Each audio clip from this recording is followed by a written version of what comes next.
ladies and gentlemen, Professor Benz. Imagine for a minute you take your mother to a nursing home because she's getting old, and when you go to visit, she's gone. That is what happened to me. The pound picked up my dog, and when I went back to get her, they had put her down. That is when I decided to get involved.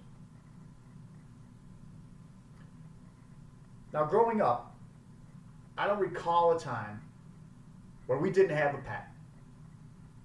Mostly we had dogs, and that was for protection. When my father left, I was 5 years old. That made me the man of the house. That made me the protector.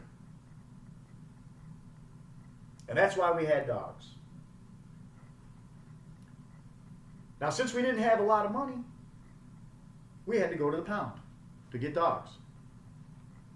And going to the pound was one of the greatest days. I remember going to the pound, and it was like Christmas. We were going to get something, and we didn't know what it was.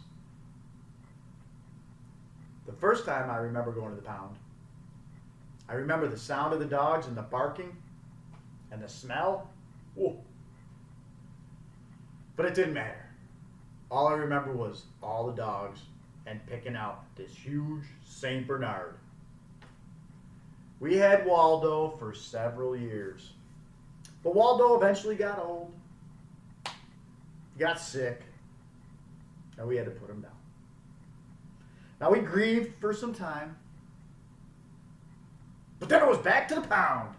Woo! We loved going to the pound. Next time we got a dog, a little bit smaller, and we loved it. I'd like to tell you about my wife. She's a little bit crazy.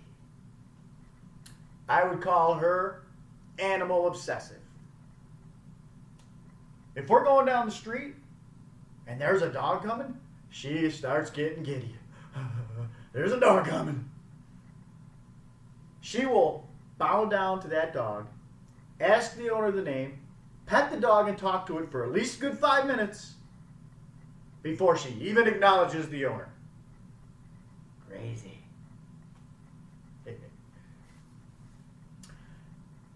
She grew up on a farm.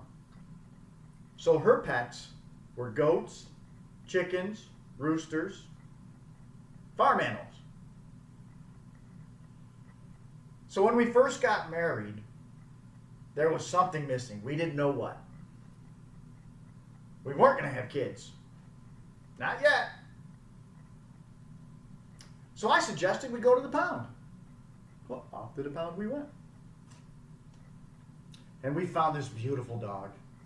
We fell in love the minute we saw this dog, scooped it up and took it home. We had Cleo for many years. Now, when we got there, it was devastating. There were so many animals to adopt. So many that we wanted to take them all home. And my wife tried. Trust me, she tried. So we start volunteering at the animal shelter because we're concerned for the dogs. They don't look very healthy. They don't look very good. We wanted to help. Well, after about 3 months, we had 3 dogs, 5 cats, 2 birds, some fish, a turtle. Time out, honey. You can't save them all. She just looked at me with that sad face and goes, why? So that's how we stayed for several years.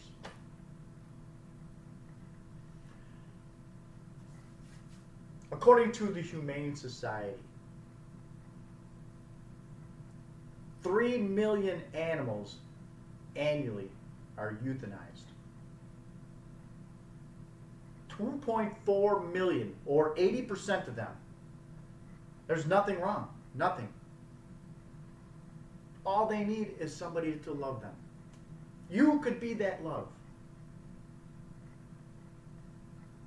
There were, according to the ASPCA.org, there were 174 million households in 2017 in the United States.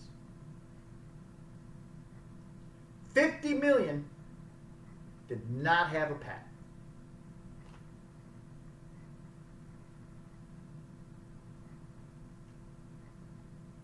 You need to get out and get a pet. Go to the pound and get a pet. If you can't get a pet, think about volunteering. It's hard to keep a volunteer at the shelter. A lot of animals are abused and neglected. And you have to be a strong-willed person to keep going in there. Because it is devastating. If you're not that type of person, that's fine. Think about donating to them. Every little bit helps. Most animal shelters are not-for-profit organizations, and they're just there to help the animal. If that's not an option, you could open up your home and be a foster parent to a pet until it does get adopted. So, if you can't adopt, if you can't help, if you can't donate, try to do something to help out those animals. Get out there and help a helpless animal.